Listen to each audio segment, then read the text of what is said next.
आप सभी के हृदय में विराजमान परमात्मा को मेरी राम राम।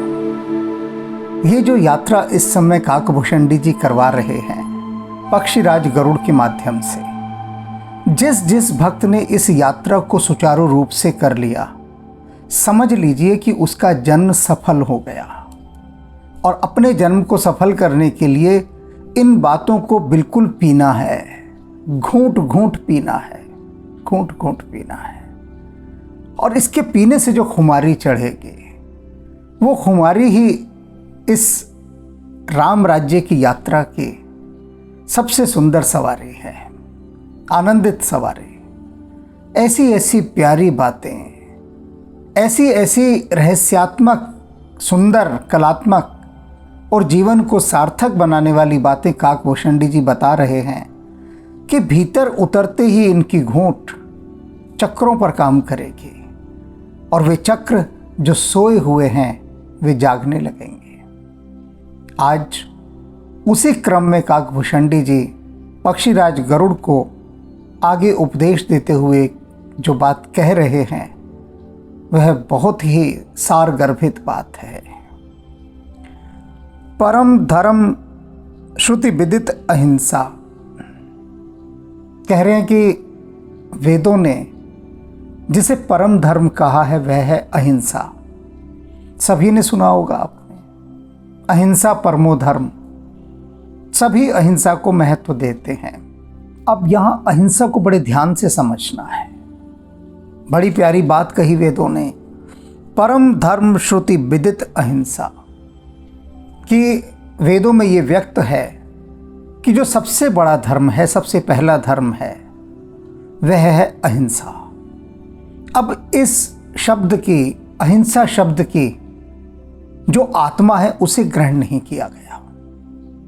और उसे ग्रहण न करने के कारण क्या हुआ कि ये जो हमारा भारतवर्ष है ये सदियों सदियों तक पराधीनता की बेड़ियों को पहने रहा, इसी अहिंसा परमो धर्म के कारण।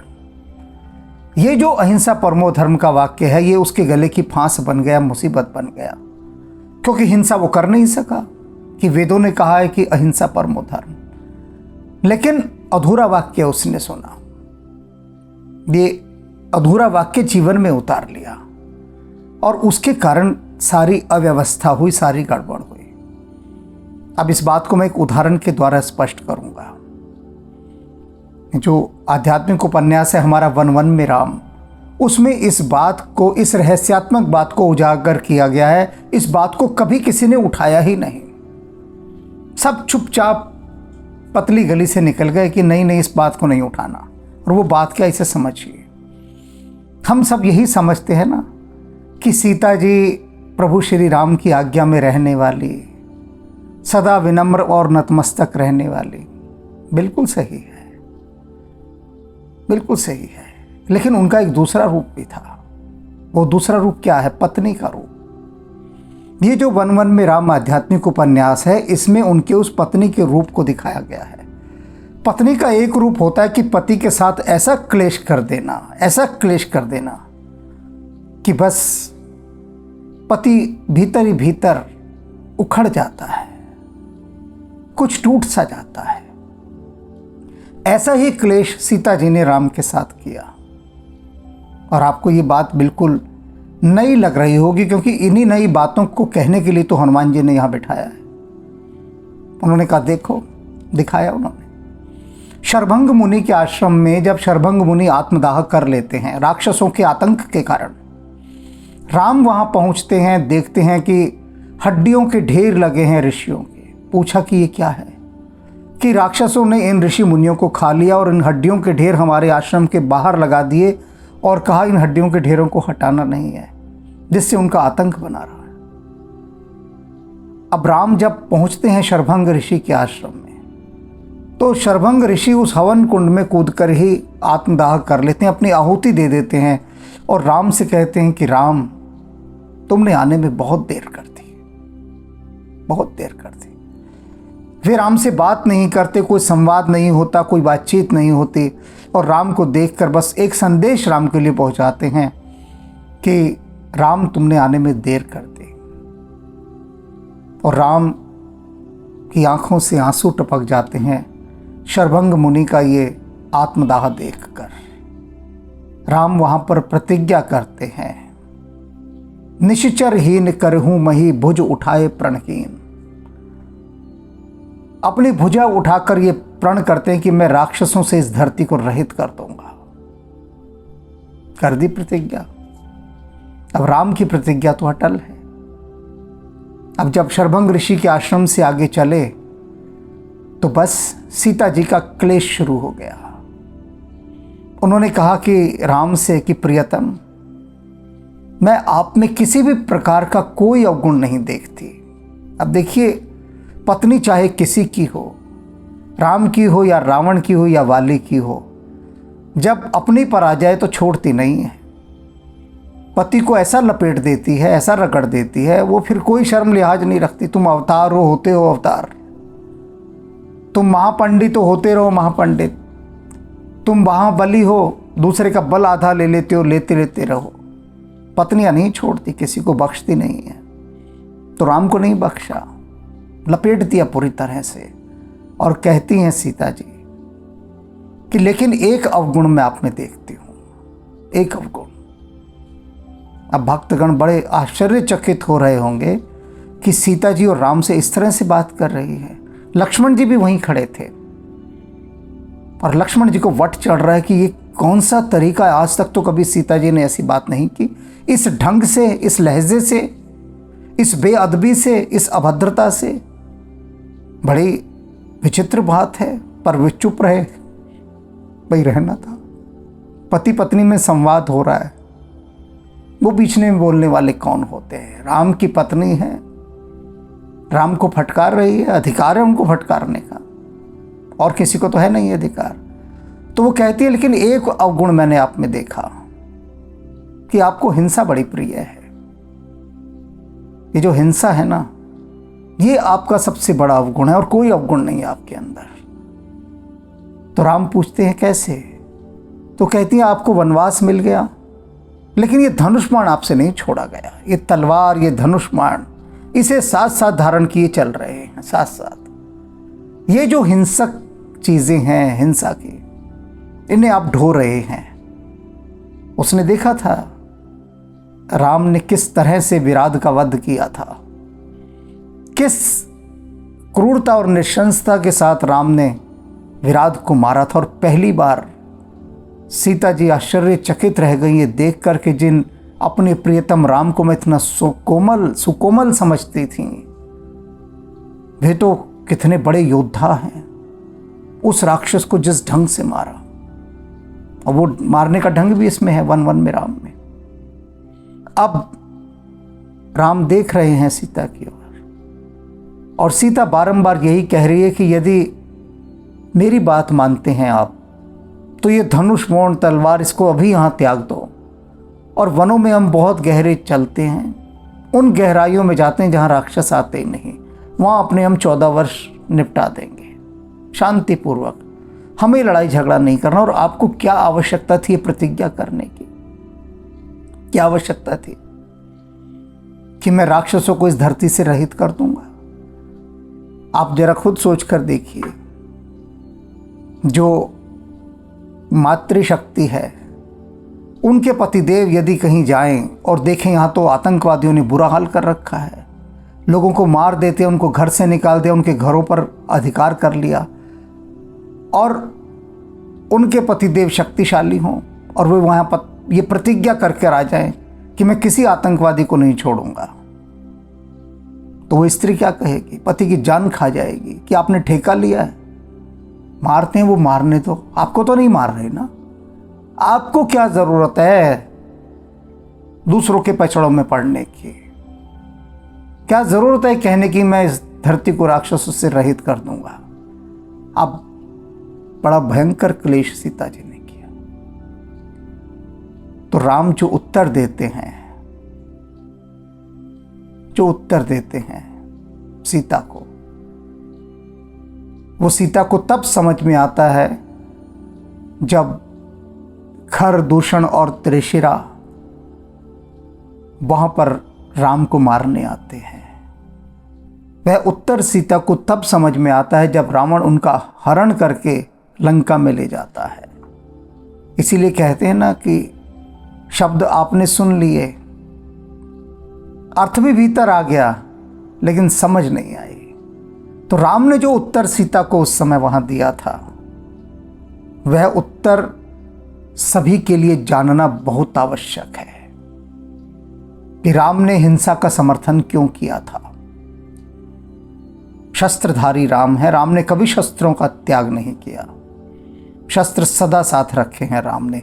आप बिना शस्त्र के राम की कल्पना नहीं कर सकते। राम शस्त्रधारी हैं, शक्ति के उपासक हैं, और वो उत्तर सुनने वाला है जो राम ने उस समय वहां दिया था। तो ये जो अहिंसा शब्द है ना, ये अहिंसा शब्द, इसने बहुत बड़ी गड़बड़ कर दी, क्योंकि इसका जो दूसरा पक्ष था वो नहीं जाना किसी ने, और वो पक्ष मैं यहां भी नहीं बताऊंगा, क्योंकि राम ने भी सीता को बताया था सीधा सीधा, पर समझ में नहीं आया। आप में से किसी की भी समझ में नहीं आएगा सीधा सीधा अर्थ, वो अर्थ समझना है तो ये वन वन में राम आध्यात्मिक उपन्यास पढ़ना ही होगा, क्योंकि मैं ऐसे उत्तर नहीं देता, सस्ते उत्तर नहीं देता, साधना करा के देता हूं। मीराबाई कहती है ना, हेरी सखी मैं तो गोविंद लियो मोल, कहती खरीदा है मैंने गोविंद को, मुफ्त में नहीं मिला, मुफ्त का माल तो ऐसे ही जाता है, कहती मैंने इसे खरीदा है गोविंद को। तेरी सखी मैं तो गोविंद लियो मोल। वही उत्तर मूल्यवान होते हैं जिसके लिए आपने कोई मूल्य चुकाया हो। मुफ्त के उत्तर तो बहकर नाली में चले जाते हैं, कोई अर्थ नहीं होता। तो जिसे उत्तर चाहिए वो साधना करे। परम धर्म श्रुति विदित अहिंसा पर निंदा सम अगन गरीसा। और कहते हैं कि जो पर निंदा है, दूसरों की निंदा, उसके समान कोई बड़ा पाप नहीं है, कोई भी पाप नहीं है दूसरों की निंदा करने के समान। अब दो चीज़ों को समझिए आप, आलोचना और निंदा दोनों में ज़मीन आसमान का फर्क होता है। वो फर्क मैं यहाँ समझाऊंगा। निंदा करना बुरी बात है, लेकिन आलोचना करना बुरी बात नहीं। आलोचना का अर्थ लोगों ने निंदा मान लिया है, यही होता है ना कि वो उसकी आलोचना कर रहा है। शब्द किस तरह से यदि घटिया लोगों के हाथों में पड़ते जाएं, तुच्छ लोगों के हाथों में अच्छे शब्द पड़ते जाएं, तो अच्छे शब्द भी अपनी गरिमा को खो डालते हैं, नष्ट कर डालते हैं। वही आलोचना के साथ हुआ। अक्सर लोग इसका अर्थ बुराई के संदर्भ में लेते हैं कि भाई वो उसकी आलोचना कर रहा था, दूसरा फौरन अर्थ समझ लेगा, अच्छा हाँ वो उसकी बुराई कर रहा था, कि इसने उसकी बड़ी आलोचना की वहां पर, इसका मतलब उसने बहुत बुराई की। तो आलोचना का वन डायमेंशनल, तो उसका एकांगी अर्थ ले लिया गया, वन डायमेंशनल अर्थ, क्या कि निंदा कर रहे हैं, आलोचना कर रहे हैं। तो लेकिन नहीं, आलोचना शब्द है कि किसी चीज को ध्यान से देखना, ध्यानपूर्वक देखना, अवलोकन करना। आलोचना करना माने अवलोकन करना। कोई भी स्थिति है, परिस्थिति है, घटना है, व्यक्ति है, उसका आपने अवलोकन किया, बहुत ध्यान से देखा, लोचन से बनाए आलोचना। अब उसको ध्यान से देखा आपने, तो ध्यान से देखने के बाद उसका पूरी तरह से मूल्यांकन किया। तो जो आलोचना का अर्थ है वह है मूल्यांकन, बुराई नहीं, निंदा नहीं, जबकि उसका निंदार्थ मान लिया गया। उदाहरण के द्वारा समझिए,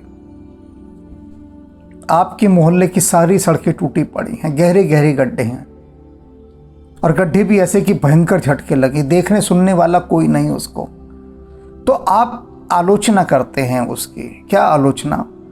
कि सरकार ने एक ऐसा विभाग बनाया है जो सड़कों की देखभाल करता है, तो उसके अधिकारी क्या कर रहे हैं?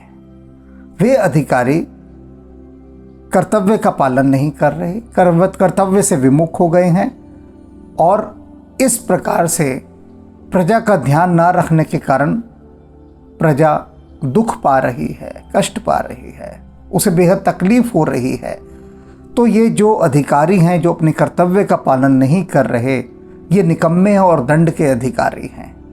अब जब ये बात कही गई तो ये निंदा नहीं है, ये आलोचना है, मूल्यांकन है, विश्लेषण है की घटनाओं को देखा और पाया कि वो कर्तव्य का पालन नहीं कर रहा, तो उसके बाद उसकी जो भर्त्सना की गई उसे आलोचना कहते हैं।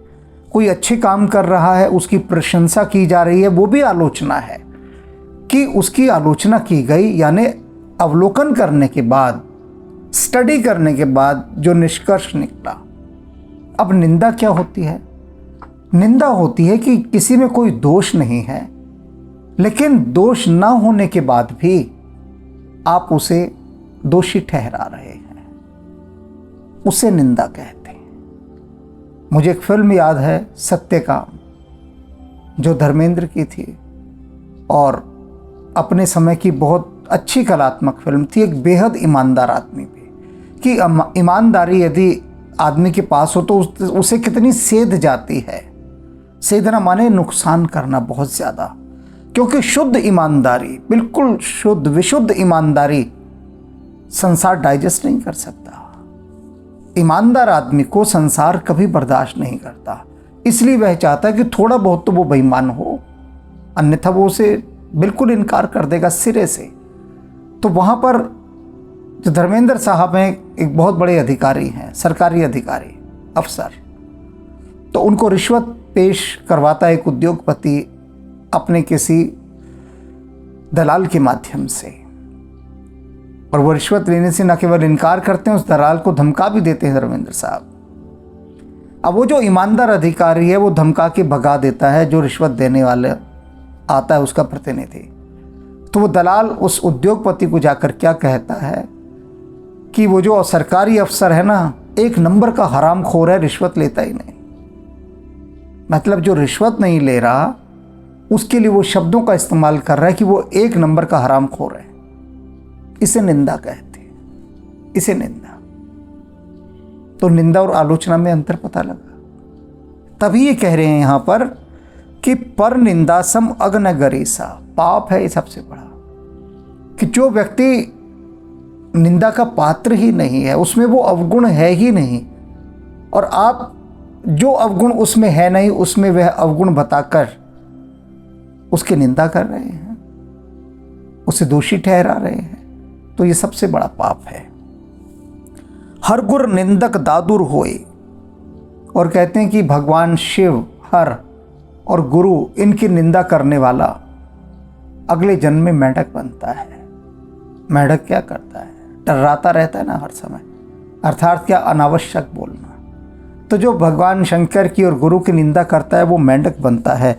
जन्म सहस्र पाओ तन सोई, और हजारों जन्म तक वो मेंढक ही बना रहता है, 1000 जन्म तक मेंढक ही बना रहता है। और ये बात यूं ही नहीं कही गई है, ये सत्य बात है। भगवान शिव के लिए क्यों? क्योंकि भगवान शिव की बहुत निंदा की गई, बहुत निंदा की गई। ये ऐसे हैं, ये वैसे हैं, ये इनका रूप देखो, ये क्या पहनते हैं, क्या खाते हैं, क्या ओढ़ते हैं, इनके साथ इनके संगी साथी देखो, सारे भूत प्रेत बैताल पिशाच सब यही हैं।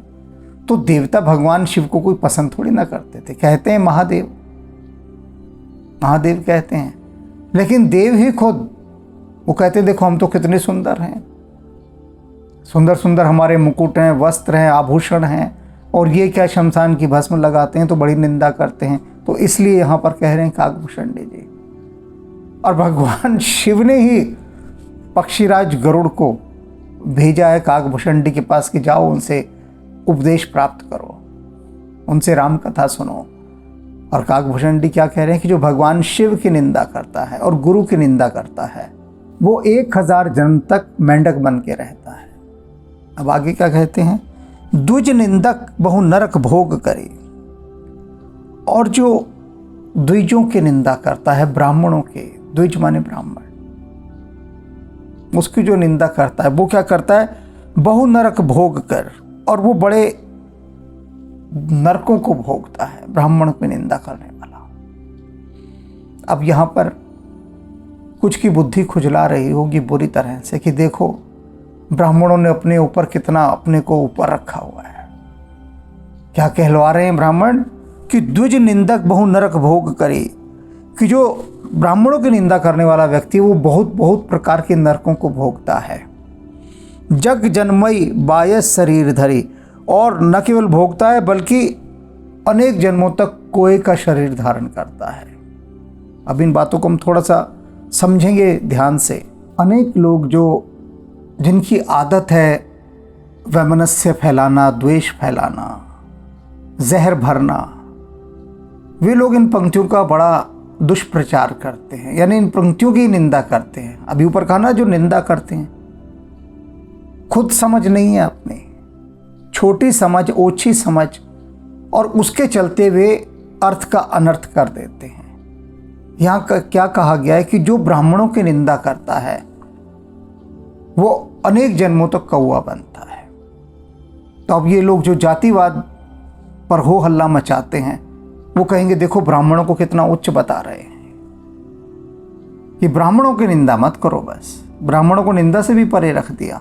बिल्कुल सही बात है, क्योंकि ब्राह्मण निंदनीय होते ही नहीं है, ब्राह्मण सबसे उच्च है। अब जब मैं ब्राह्मण की कई बार परिभाषा कर चुका हूं, पहले भी कई प्रसंगों में, अभी भी यहां करूंगा, क्योंकि जब मैं ब्राह्मणों की परिभाषा करता हूं तब इन तथाकथित जातिवाद की बात करने वाले लोगों की बोलती एकदम बंद हो जाती है, चुप हो जाते हैं, कुछ बोल ही नहीं पाते। मैं उनसे कहता हूं ब्राह्मण कौन है जानते हो? रैदास ब्राह्मण है, कबीर ब्राह्मण है, दादू, सैन, ये सब ब्राह्मण हैं। अब बोलो, अब उनकी बोलती बंद हो जाती है, वो खुद ही कहते हैं लेकिन ये तो ब्राह्मण नहीं है। मैं कहता हूं क्या बात करती तुमने, वाह। खुद ही उनके मुंह से निकल जाता कि आप तो रैदास को ब्राह्मण कह रहे हैं, ये तो ब्राह्मण नहीं है। मैंने कहा यही तो ब्राह्मण है। मीराबाई जिनके चरणों में आकर अपना सिर रख रही है, और मैंने कहा तुमको ब्राह्मण की परिभाषा ही नहीं पता। मैंने इसे पिछले वाले एपिसोड में ये बताया था कि शब्दों की आत्मा को न जानने वाला अर्थ का अनर्थ करता है। शब्द जानता है और अर्थ जानता है और फिर अनर्थ जानता है, शब्द की आत्मा नहीं जानता।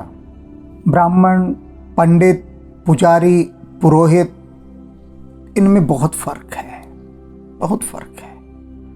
लेकिन ये जो जातिवाद पर लड़ाई झगड़ा करवाने वाले लोग हैं, वो कहते हैं ब्राह्मणों ने अपने आप को श्रेष्ठ माना। क्यों नहीं मानेंगे भाई, ब्राह्मण तो श्रेष्ठ हैं ही, बिल्कुल मानेंगे, क्यों नहीं मानेंगे। अभी मैंने कहा ना, संत रैदास से बड़ा ब्राह्मण कोई नहीं, कबीर से बड़ा ब्राह्मण कोई नहीं। ब्राह्मण माने कौन? जो ब्रह्म में रमण करता है, जो सदा ब्रह्म के साथ रहता है, परमात्मा में ही लीन रहता है, परमात्मा के ही साथ रहता है, वह ब्राह्मण है, वह ब्राह्मण है। ब्रह्म में रमण करने वाला ब्राह्मण। कोई पंडित, पुजारी, पुरोहित नहीं, ब्राह्मण जो सबसे उच्च है। तो उस ब्राह्मण की तो निंदा की ही नहीं जा सकती। आप रैदास की आप कैसे निंदा करेंगे बताइए? कबीर की कैसे करेंगे? सैनू की कैसे करेंगे? दादू की कैसे करेंगे? इन सबकी निंदा कैसे करेंगे? आप कर सकते हैं? रामकृष्ण परमहंस की कैसे करेंगे? गुरुओं की निंदा कैसे करेंगे बताइए? कहीं से, किसी भी कोण से कोई अवगुण दिखा दीजिए उनका, क्योंकि जो ब्रह्म में रमण करता है उसकी निंदा हो ही नहीं सकती। इसलिए कह रहे हैं कि उनकी भी जो निंदा करता है वो घोर नरकों में पड़ता है। पंडित और ब्राह्मण में फर्क है। पंडित का वास्तविक अर्थ होता है एक्सपर्ट, विशेषज्ञ। जैसे कहें हम, यदि वाक्य प्रयोग करें तो कहेंगे कि स्वामी विवेकानंद अंग्रेजी के प्रकांड पंडित थे। अब अंग्रेजी के प्रकांड पंडित थे मतलब क्या होगा कि एक्सपर्ट थे, उस भाषा के विद्वान थे, विशेषज्ञ थे। पंडित का मतलब होता है जो बहुत ज्ञानवान है, ज्ञानी है, जिसने बहुत से शास्त्रों का अध्ययन किया है, उसे पंडित कहते हैं। पंडित माने एक्सपर्ट, विशेषज्ञ। वो किसी भी क्षेत्र का पंडित हो सकता है। एक्सपर्ट जब हम बोलते हैं अंग्रेजी में शब्द, तो कोई लड़ाई झगड़ा नहीं करता, कोई नहीं, सब चुप हो जाते हैं, कहते हैं हाँ बिल्कुल ठीक है। लेकिन जब पंडित बोलेंगे कि वो पंडित बड़ा श्रेष्ठ है तो बिदक जाते हैं लोग, और कहें कि वो बड़ा एक्सपर्ट है तो नहीं बिदकते। मैंने कहा ना, शब्दों को जानना, उनको पहचानना। तो पुजारी जो मंदिर में पूजा कर रहा है उसे पुजारी कहते हैं, पुरोहित जो कर्मकांड के काम कराते हैं। तो ये कार्य के अनुसार उनको विभाजित किया गया, बस कार्य के अनुसार।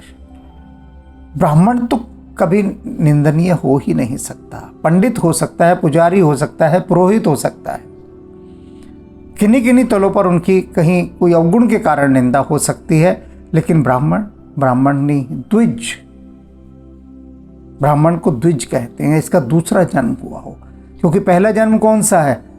पहला जन्म तो यही है कि सांसारिक लोगों की तरह, आम लोगों की तरह व्यक्ति रहता है, फिर उसे ईश्वरीय प्राप्ति हो जाती है, ब्रह्म के साथ रमण करता है, फिर उसका नया जन्म होता है, तो वो ब्राह्मण कहलाता है। सुर श्रुति निंदक जे अभिमानी, रौरव नरक परिहिते प्राणी। वे प्राणी, ऐसे प्राणी जो देवताओं की और वेदों की निंदा करते हैं, वो रौरव नरक में पड़ते हैं। कहने का अभिप्राय क्या है कि जो निंदा के पात्र नहीं हैं, स्तुति के पात्र हैं, प्रशंसा के पात्र हैं, उनके यदि आप निंदा करेंगे तो पाप कमाएंगे, और पाप कमाने के बाद क्या होगा? नरक में पड़ेंगे, नरक झेलेंगे, नरक में झेलेंगे। तो निंदा से बचना चाहिए, जितना हो सके। मुश्किल है बचना, क्योंकि भीतर के जो मनोविकार हैं वे बचने नहीं देते, वो निंदा करवा ही देते हैं। भीतर हम जानते हैं कि वो व्यक्ति बेहद ईमानदार है, निष्पाप है, सरल है, लेकिन फिर भी हम उसे धूर्त बताते हैं, पापी बताते हैं। भीतर जान रहे हैं कि वो है तो साफ एकदम, लेकिन उसको नीचा गिराने के लिए जबरदस्ती उसके ऊपर कुछ ना कुछ दोषारोपण कर रहे हैं। तो इससे बड़ा पाप कुछ है ही नहीं। होय ही उलूक संत निंदारत, जो संतों की निंदा में ही लगा रहता है वो उल्लू बनता है फिर। और उल्लू बन के क्या होता है? मोह निशा प्रिय ज्ञान भानुगत, मोह रूपी निशा में ही पड़ा रहता है। उल्लू को रात पसंद है ना, तो मोह की रात्रि में ही फिर वो घिरा और डूबा रहता है, क्योंकि उसके जीवन से ज्ञान भानुगत, ज्ञान रूपी सूर्य अस्त हो चुका होता है। जो भी संत की निंदा करता है, निंदा करते ही समझ लिए कि उसके भीतर से ज्ञान के सूर्य का प्रकाश समाप्त हो गया, ज्ञान का सूर्य अस्त हो गया। तो ज्ञान के सूर्य के अस्त होते ही मोह रूपी रात्रि आती है, और उस मोह रूपी रात्रि में वह उल्लू बनकर वहां पर विचरता है, उस घने अंधियारे जंगल में। इसलिए निंदा नहीं। कोई बात किसी की समझ नहीं पड़ रही, चुप रह जाइए, निंदा नहीं। आलोचना एक भिन्न चीज है, जो मैंने अभी समझा दी है। तो निंदा और आलोचना का अंतर जानते हुए अपने जीवन की यात्रा को आगे बढ़ाना है। अब काकभूषण जी कहते हैं, सबके निंदा जे जड़ करहीं, ते चमगादुर होई अवतरहीं। और ऐसे लोग हैं जो सभी की निंदा ही करते रहते हैं, उन्हें किसी में कोई अच्छाई दिखाई नहीं देती उन लोगों में, तो वे अगले जन्म में चमगादड़ बनते। चमगादड़ उल्टा लटका रहता है ना, तो उनको सारी दुनिया उल्टी दिखाई देती है। किसी को देख लो, उनके मुख से आप कभी किसी की प्रशंसा नहीं सुनेंगे। बहुत सारे लोग हैं ऐसे इस चरित्र के, जो सदा सभी की निंदा ही करते रहते हैं, सभी की निंदा, जो भी दिख जाए उसी की निंदा करनी। क्यों? क्योंकि वो उल्टे लटके हुए हैं, और उल्टे लटके हुए को हर चीज़ उल्टी दिखाई देती है। तो फिर क्या होता है कि उनकी प्रकृति जो है ये उन्हें उल्टा ही लटका देती है, अगले जन्म में वो चमगादड़ बनते हैं। और ये यूं ही नहीं कह रहे, बिल्कुल सही कह रहे हैं। ऐसा मत समझिएगा बिल्कुल भी कि ये सब जो मेंढक बना रहे हैं, चमगादड़ बना रहे हैं, नरक में फेंक रहे हैं, ये केवल डराने के लिए सत्य कह रहे हैं। और सत्य से डर लगना भी चाहिए, बिल्कुल डरना चाहिए। जैसी भीतर की प्रकृति होती जाती है, वो हमारी भीतर की प्रकृति वैसे मन का निर्माण करती है। और हमारा मन फिर वैसा ही शरीर धारण करता है। ये विज्ञान है। जो सभी की निंदा कर रहा है, इसका मतलब वो सब उल्टा लटका हुआ है। तो जब उसको अगला जन्म मिलना होता है तो उसका मन उस गर्भ को खोजता है जहां से वो दुनिया को उल्टा देखे। तो चमगादड़ की देह उसे मिल जाती है। और जो गुरु की, शिव की, ब्राह्मणों की निंदा कर रहा है, वो मेंढक के समान है, हर समय टर्रा ही रहा है बिना सोचे समझे, तो वो मेंढक बन जाता है। नरक में गिरते हैं लोग जो ब्राह्मण की निंदा करते हैं, संत की निंदा करते हैं। तो इसलिए कितने उसके भयंकर परिणाम होते हैं। और हुआ क्या, आपने अपनी नासमझी में अपनी जीभ से कुछ भी अशोभनीय बातें कही, निंदनीय बातें कही, मन मैला हुआ, हृदय मैला हुआ, चेतना मैली हुई, अपना नुकसान खुद कर लिया अपने अज्ञान के कारण। क्यों? क्योंकि मोह रूपी रात्रि में पड़े हुए हैं। सुनो हो तात अब मानस रोगा, कहते सुनो तात, अब मैं तुम्हें मानसों के रोग के बारे में बताता हूं। यानी मनुष्यों के जो रोग हैं, मानसिक रोग। मानस रोग माने मानसिक रोग। मनुष्य के मन में बड़े भयंकर रोग है, मन के रोग। जिनते दुख पावहीं सब लोका, और जिनसे सारे लोग, सब लोग जिससे दुखी हैं, दुख पा रहे हैं। किस लिए दुख पा रहे हैं? ये मन के जो रोग हैं उनके कारण। तन के रोगों से तो कष्ट पाते हैं, मन के रोगों से दुख पाते हैं। ये कष्ट और दुख दोनों में भी अंतर है, ये भी समझ लीजिए। शरीर के जो रोग होते हैं उनसे कष्ट मिलता है, और मन के जो रोग होते हैं उनसे दुख मिलता है, व्यक्ति दुखी होता है। अब सोचिए, इसको सोचते रहिए जो मैंने कहा। तो अब जो है इतनी सारी बातें काकभूषण जी ने बताई है ना, ये इतनी सरल बातें नहीं है। इनको बारंबार दोहराना है भीतर। बार बार दोहराने से रसरी आवत जात ते सिल पर परत निशान। हो सकता है बार बार दोहराने से शायद भीतर कोई चेतना पर निशान पड़ जाए, और वो निशान आपका काम कर जाए, वो आपके जीवन को पार लगा दे। और हाँ, राम ने जो सीता जी को उत्तर दिया, उस उत्तर को अगर जानना है तो राम के साथ वन वन में राम इस आध्यात्मिक उपन्यास के साथ आपको भटकना पड़ेगा, बहुत चलना पड़ेगा। राम जिन जिन रास्तों से जा रहे हैं सीता जी को लेते हुए, लक्ष्मण जी साथ हैं। तो यदि उस यात्रा पर अपने सूक्ष्म शरीर को ले जाना है, ये हनुमान जी का वचन है, मेरा नहीं है। और हजारों भक्तों ने इस वचन को प्रमाणित किया है हनुमान जी के, कि उनका सूक्ष्म शरीर हजारों वर्ष पहले उसी युग में पहुंच गया है, क्योंकि इनके अंदर हनुमान जी ने वही शक्ति समा कर रखी हुई है। वही शक्ति जो हजारों वर्ष पूर्व time traveller, back to the future, आपको वहां ले जाएगी। और फिर आपको लगेगा अरे ये क्या हो गया। फिर पूछते हैं लोग मेरे पास, संदेश आते हैं उनके व्हाट्सएप कि हमने वो सब देखा जो आपने बताया था, क्या ये सच है? देखा खुद उन्होंने, खुद मुझे बता रहे हैं, और फिर कुछ मुझसे ही पूछते हैं क्या ये सच है। यानी जो भी दिव्य घटनाएं घटती हैं उन पर यकीन नहीं आता है ना। बड़ी विचित्र बात। तो इसी विचित्र यात्रा पर निकलना है तो फिर राम राम।